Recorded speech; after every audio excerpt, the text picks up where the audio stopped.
जो जितना सूक्ष्म है उसमें उतनी ही शक्ति है, इसलिए सूक्ष्म तक पहुंचने का प्रयास करें। जो सूक्ष्मतम है वही परमात्मा है।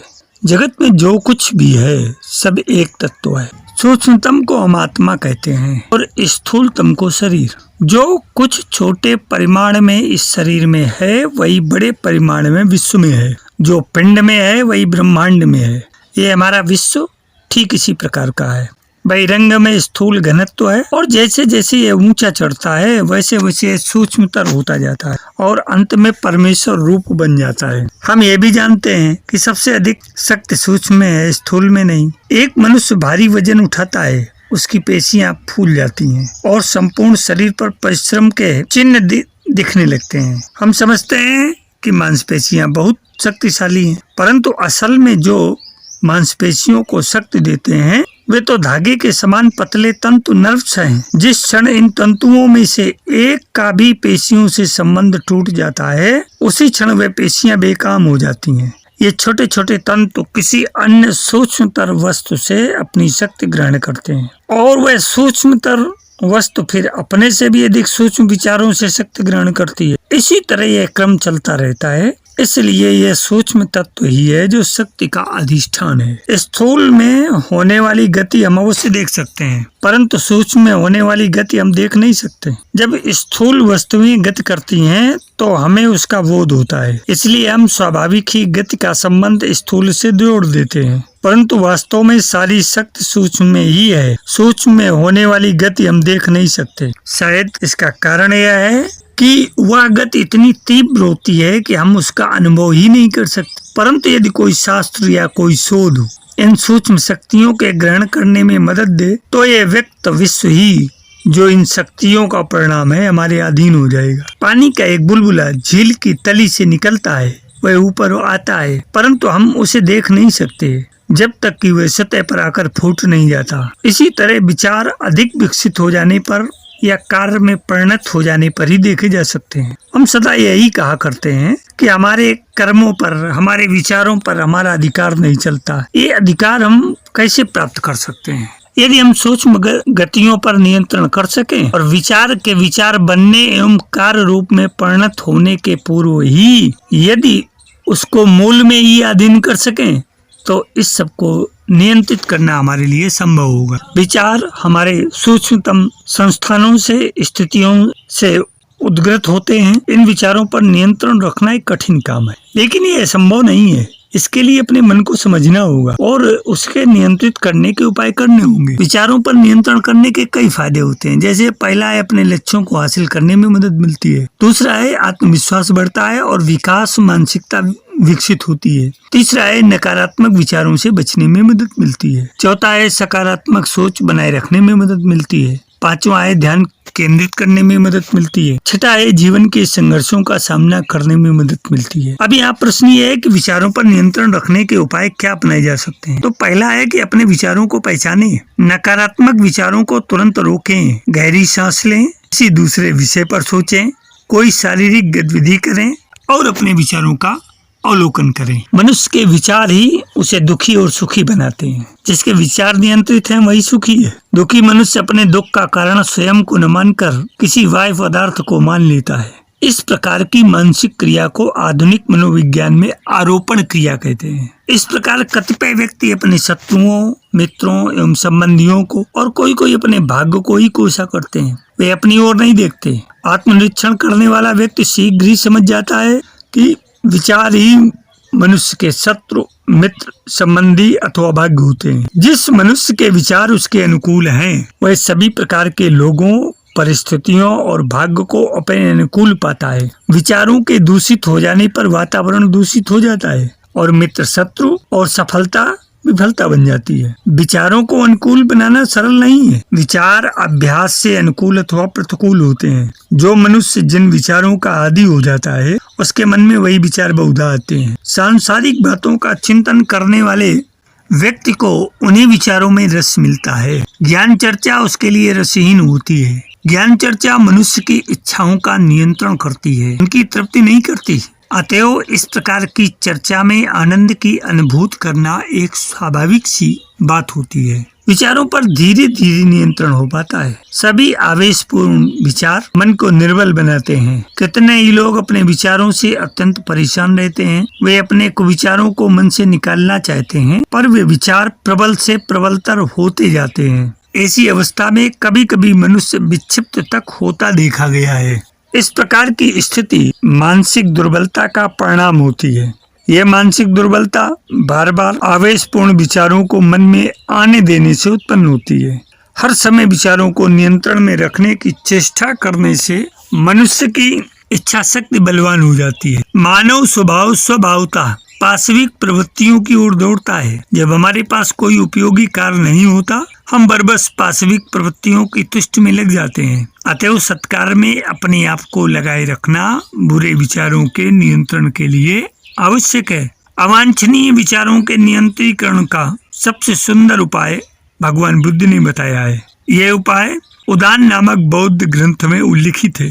यह यौगिक और मनोवैज्ञानिक है, अतएव इस प्रसंग में उल्लेखनीय है। भगवान बुद्ध एक बार अपने एक शिष्य के साथ कहीं ठहरे हुए थे। उस शिष्य के मन में यत्र तत्र भ्रमण करने की भावना उठी। उसने भगवान बुद्ध से आज्ञा मांगी। भगवान बुद्ध ने पहले तो आज्ञा न दी, पर उसके बार बार आग्रह करने पर उन्होंने आज्ञा दे दी। शिष्य ने आसपास के अनेक स्थान देखे, जिनमें उसे एक बड़ी सुंदर वाटिका दिखाई दी। इस वाटिका को देखकर उसके मन में विचार आया कि मैं यहाँ बैठकर योगाभ्यास करूं। अतः उसने भगवान से जाकर वहाँ योगाभ्यास करने की आज्ञा मांगी। बुद्ध ने उसके आग्रह करने पर आज्ञा दे दी। तब वह उस वाटिका में जाकर योगाभ्यास करने लगा। पर ज्यों ही उसने अपना कार्य प्रारंभ किया कि उसके मन में अनेक कुतर्क उठने लगे। अंत में वह भिक्षु भगवान बुद्ध के पास आया और कहा कि महाराज, ज्यों ही मैंने योगाभ्यास प्रारंभ किया, मेरे मन में काम, वितर्क, व्यापार वितर्क और हिंसा वितर्क आने लगे। मैं इन वितर्कों को रोक नहीं सका, अतः मुझे इनको रोकने का उपाय बताइए। भगवान ने इस प्रश्न के उत्तर में कहा, जिस व्यक्ति का मन वैराग्य में दृढ़ नहीं हुआ, उसे अकेले रहना उचित नहीं है। उसे सदा संग में रहना चाहिए। संग में रहने से मनुष्य के विचार विकृत नहीं हो पाते। फिर प्रत्येक साधक को निम्नलिखित 4 धर्मों का सदा अभ्यास करते रहना चाहिए। पहला है अपने दुर्गुणों पर विचार, दूसरा है मैत्री भावना का अभ्यास, तीसरा है आनापान सति का अभ्यास और चौथा है संसार की अनित्यता के विचार का अभ्यास। मनुष्य का मन सदा राग और द्वेष के बीच घड़ी के लटकन के समान, पेंडुलम के समान इधर से उधर डोलता रहता। इसके कारण मनुष्य को साम्यावस्था प्राप्त नहीं होती। मन के सदा स्थिर रहने से मनुष्य कोई काम लगन के साथ नहीं कर पाता। राग मनुष्य के मन में अनेक प्रकार के ऐसे संस्कार पैदा कर देता है जिनसे मानसिक ग्रंथियां उत्पन्न हो जाती हैं। रागात्मक मनोवृत्ति की पूरक द्वेषात्मक मनोवृत्ति है। जब एक व्यक्ति के प्रति राग होता है तो उसके विरोधी के प्रति हमारे मन में द्वेष भावना उत्पन्न हो जाती है। जो हमारे स्वार्थ के साधक होते हैं उनके प्रति हमारा प्रेम रहता है, और जो हमारे स्वार्थ में बाधक होते हैं उन्हें हम द्वेष की भावना से देखते हैं। प्रत्येक पुरुष को सुंदरी के प्रति अनुराग रहता है। यह अनुराग उसके अवचेतन मन में बैठा रहता है। संन्यास धारण कर लेने पर भी ये अनुराग उसके मन से जाता नहीं। रूपवती स्त्री के प्रति सभी पुरुषों की शुभ भावना होती है। रूप के दुर्गुण कामातुर पुरुष को नहीं दिखाई देते। रूप का बार बार चिंतन करने से काम वासना प्रबल होती जाती है। इस रागात्मक मनोवृत्ति के विनाश के लिए रूप के दुर्गुणों पर विचार करना आवश्यक है। मुर्दे की कल्पना से संसार के रूपवान व्यक्तियों के प्रति आकर्षण नहीं रहता। इसी प्रकार धन और मान आदि के दुर्गुणों पर चिंतन करने से इनके प्रति विरक्ति सी हो जाती है। यहाँ ये बतलाना आवश्यक है कि राग और द्वेष किसी बात के सोचने मात्र से नष्ट नहीं होते। इसके लिए प्रतिदिन अभ्यास की आवश्यकता होती है। प्रतिदिन का अभ्यास आत्मनिर्देश का काम करता है। जो विचार हमारे अवचेतन मन को प्रभावित नहीं करता वह हमारे चरित्र का सुधार नहीं कर सकता। विचार मात्र से इच्छा शक्ति दृढ़ नहीं होती। कितने ही पोथी पंडित अनेक प्रकार का ज्ञानोपदेश दूसरों को दे सकते हैं, पर आप स्वयं अपने मन को वश में नहीं रख पाते। स्वयं उन वासनाओं से मुक्त नहीं हुए जिनसे वे दूसरों को मुक्त करने की इच्छा करते हैं। मनुष्य में सामर्थ्य बुद्धि नहीं, अभ्यास लाता है। अभ्यास से मनुष्य का स्वभाव ही परिवर्तित हो जाता है। मैत्री भावना क्रोध की विनाशिनी है। जिस प्रकार अशुभ भावना से काम वासना का निराकरण होता है, उसी प्रकार मैत्री भावना से क्रोध का निराकरण होता है। जिस व्यक्ति में अपने क्रोध को रोकने की जितनी अधिक शक्ति क्षमता होगी, उसका मन उतना ही शांत रहेगा और उसकी शक्ति उतनी ही अधिक होती है। जो व्यक्ति सबके प्रति मैत्री भावना का अभ्यास करता है, वह दूसरों की ओर से निर्भीक रहता है। उसकी मानसिक शक्ति व्यर्थ के विचारों में नहीं लगती। मैत्री भावना का अभ्यास करने वाला व्यक्ति सदा भय के वातावरण से बचने के लिए अनेक प्रकार की योजनाएं बनाया करता है। इस प्रकार उसकी मानसिक शक्ति अधिकांशतः कल्पित शत्रुओं से लड़ने में ही खर्च हो जाती है। वह निर्बल हो जाता है। यदि ऐसी अवस्था में उसके मन में कोई अशुभ विचार उत्पन्न हो जाए, तो वह उस विचार को अपने मन से निकाल नहीं सकता। अमैत्री भावना और कायरता एक दूसरे के पूरक हैं। मैत्री भावना शांति और पौरुष की वर्धक है। सभी प्रकार के वितर्कों का नाश करने का सुगम और अचूक उपाय आनापान सत्य का अभ्यास है, जो मनुष्य की मानसिक शक्ति को संचित रखता है। वह प्रत्येक अशुभ विचार को शुभ विचारों में परिणत कर देता है। यदि किसी प्रकार का संकल्प मन में उठते ही मनुष्य इस अभ्यास में अपने आप को लीन कर दे, तो उसका संकल्प सत्य हो जाए। हम सदा अपनी मानसिक शक्ति को व्यर्थ संकल्प और विकल्प में खर्च करते रहते हैं। यदि संकल्प के बाद हम प्रतिभावना मन में न लावें, अर्थात किसी प्रकार का संदेश संकल्प की सफलता में न लावें, तो हमारा कोई भी संकल्प विफल न हो। पर इसके लिए चेतना की धारा को रोकना अत्यंत आवश्यक है। चेतना की धारा आनापान सत्य के अभ्यास से रुक जाती है। न केवल सभी प्रकार के विचार आनापान सत्य के अभ्यास से नष्ट हो जाते हैं, वरन सभी प्रकार के मानसिक और शारीरिक रोग आनापान सत्य के अभ्यास से खत्म हो जाते हैं।